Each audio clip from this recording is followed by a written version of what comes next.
ఈ రోజే డౌన్లోడ్ చేయండి. మీ ఫేవరెట్ షోస్ చూడండి. లేదమ్మా, ఒక పొగరుబోతూ డబ్బున్నవాడి అహంకారం వల్ల ఇవాళ నా ఉద్యోగం పోయింది. డబ్బులుంటే ఇలాగే ఎదుటి వాళ్ళ జీవితంతో ఆడుకోమని చెప్తుందేమో. సరే, మీకసలెవరూ లేరని అంటున్నారు కదా, మరి మీరు మా ఇంటికి రావచ్చు కదా. ఎందుకు? నీకే ఇప్పుడు ఉద్యోగం పోయిందంటున్నావు. ఓ, నన్ను తీసుకెళ్ళి మీ ఇంట్లో కూర్చోపెట్టి నేను ఇడ్లీ అమ్మే డబ్బులతో మీ కుటుంబాన్ని పోషించొచ్చు అనుకుంటున్నావా? మీరు కష్టపడుతున్నారు అని పిలిస్తే ఇలా మాట్లాడుతున్నారు, చూసారా? ఊరికే సరదాగా అన్నానమ్మా. ఎవరైనా సరే ఉండాల్సిన చోట ఉంటేనే అందరికీ మంచిది. నా గురించి వదిలే, నా జీవితం ఇలాగే గడిచిపోతుంది. సరే, రేపు కూడా మీరు ఇక్కడే కదా ఇడ్లీ అమ్ముతారు. రేపు నేనొచ్చి మీ దగ్గర ఇడ్లీ కొనుక్కుంటాను. ఇవాళే డబ్బులు లేవు, ఉద్యోగం లేదు అని అంటున్నావు. రేపటికి మాత్రం డబ్బు ఎక్కడి నుంచి వస్తుందంట? అదంతా వస్తుంది. రేపు డబ్బులతో వచ్చి మీ దగ్గర ఇడ్లీ తీసుకుంటాను. కావాలంటే చూడండి. సరే, పద. ఏమా, నీ పేరేంటో చెప్పకుండా వెళ్ళిపోతున్నావు? బంగారి. బంగారి నా పేరు. మంచి పేరు. నిజంగానే నీ గుణానికి తగ్గట్టు నువ్వు బంగారమే. అయ్యో, మీరొకరమ్మా. అవును, మీ పేరేంటి? ఇడ్లీ అమ్మ అని నన్ను అందరూ పిలుస్తూ ఉంటారు. నువ్వు కూడా అలాగే పిలు. సరే ఇడ్లీ అమ్మా, నేను రేపు వస్తాను.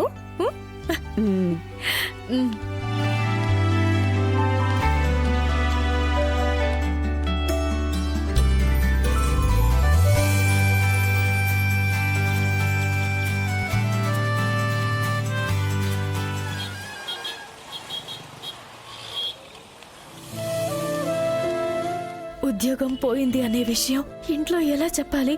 ఇప్పుడే వాళ్ళు నా మీద కొంచెం నమ్మకంతో ఉన్నారు, కానీ ఇప్పుడు నేను ఉద్యోగం పోయిందని చెప్తే భయపడతారు. ఇవాళ జీతం కూడా లేదు. ఇంట్లోకి కావాల్సినవి కొనుక్కొని వస్తానని చెప్పాను, కానీ చేతిలో అస్సలు డబ్బులు లేవు. బంగారీ, రామ్మా. ఆంటీ, ఉద్యోగానికి వెళ్ళొస్తున్నావమ్మా? అవునాంటీ. పనది ఎలా ఉంది? బాగుందా? కష్టమే లేదు కదా? లేదా ఆంటీ.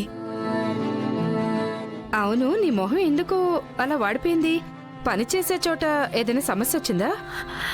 అదంతా ఏం లేదంటీ. సరే రా, మరి వెళ్దాం. రామ్మా. రామ్మా.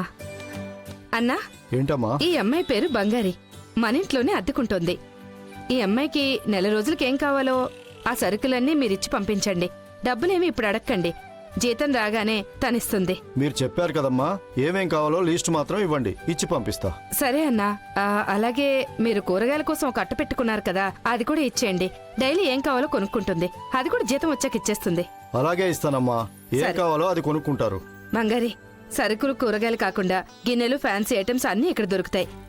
నీకేం కావాలన్నా ఖాతాలో తీసుకుని జీతం వచ్చిన తర్వాత ఇచ్చేసేయ్. చాలా థ్యాంక్స్ ఆంటీ, మాకు చాలా పెద్ద హెల్ప్ చేస్తున్నారు. దీనికి కృతజ్ఞతగా నేనేం చేయాలో తెలియట్లేదు. ఎందుకమ్మా ఇలా మాట్లాడుతున్నావు? నువ్వు నాకేం చెయ్యొద్దు. నేనేది ఆశించేదంతా చేయట్లేదు. ఇక్కడ ఏం కావాలన్నా నువ్వు తీసుకోవచ్చు. నేను వస్తాను, రామ్మా. ఆంటీ, ఒక్క నిమిషం. నాకు పార్ట్ టైం జాబ్ ఏదైనా దొరుకుతుందా? నువ్వు ఇప్పుడు ఉద్యోగానికి వెళ్తున్నావు కదా? వెళ్తున్నాను ఆంటీ, కానీ ఇప్పుడు మాకున్న పరిస్థితికి ఒక సంపాదన సరిపోవడం లేదా ఆంటీ. చాలా కమిట్మెంట్లున్నాయి. చిన్న పనైనా సరే చెప్పండి, నేను చేస్తాను.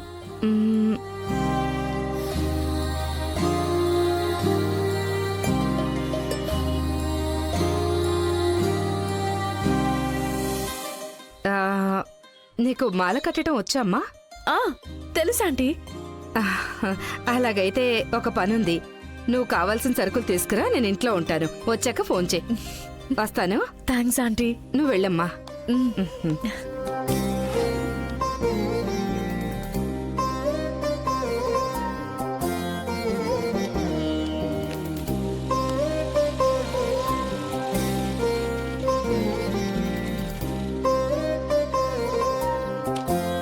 ఏంటిది? బియ్యం పప్పు ఏవి కొనకుండా వచ్చింది.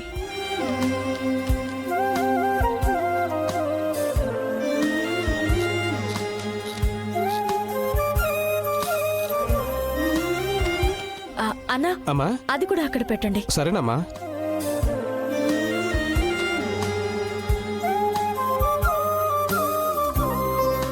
నెల రోజులకు కావలసిన సరుకులు తెచ్చాను. ఇక రోజు నా కోసం ఎదురు చూడక్కర్లేదమ్మా. బంగారి, ఆ లోపలికి రండి ఆంటీ. తెల్లవారేలోగా ఈ పువ్వులన్నీ కట్టేసుంచమ్మా. ఆలస్యం చెయ్యొద్దు. లేదు, కట్టేస్తాను. ఉదయం మనిషి వచ్చి తీసుకెళ్తుంది. సరే ఆంటీ. చూసుకోమ్మా. తప్పకుండా. వస్తాను. ఏంటి బంగారి, పువ్వులిచ్చేసి వెళ్తున్నారు? అవునమ్మా, మాల కట్టి ఇవ్వడం కోసం తీసుకున్నాను. ఏ నీ ఉద్యోగం పోయిందా? ఉద్యోగం ఏం పోలేదే. మరైతే ఎందుకు మాల కట్టడానికి ఈ పువ్వుల్నిచ్చి వెళ్తున్నారు? నేను చేసే ఆ ఒక్క పనిని పెట్టుకుని మన కుటుంబాన్ని నడపడం కుదరదు కదా. నీకు కాలేజ్ ఫీజు కట్టాలి, ఇంద్రానికి మందులు కొనాలి. అందుకనే పార్ట్ టైం లాగా మాల కట్టి ఇవ్వడానికి ఆంటీని నేను అడిగానమ్మా. అదే కాకుండా ఉద్యోగం నుంచి తిరిగొచ్చాక ఇంట్లో కూడా నేను ఊరికే ఉంటున్నాను కదా. ఆ టైంలో ఇది చేస్తే ఎక్స్ట్రా సంపాదన కూడా ఉంటుంది కదా. తన్మయ్, రా, ఈ పువ్వులన్నీ తీసి దాని మీద వేద్దాం.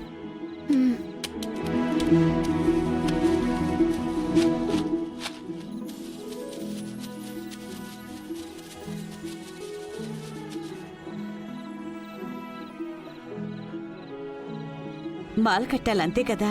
అవునమ్మా. సరే, నేను కొంచెం సేపు కట్టి తర్వాత వెళ్ళి వంట చేస్తాను. ఉమ్.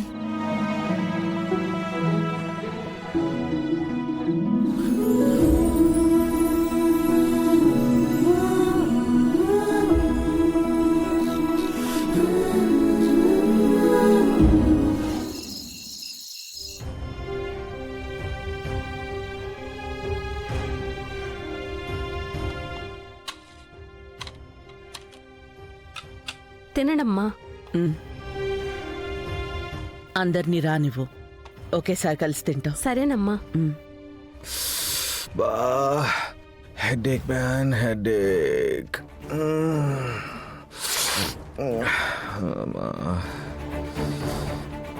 ఏంటి, మత్తు దిగిపోయిందా?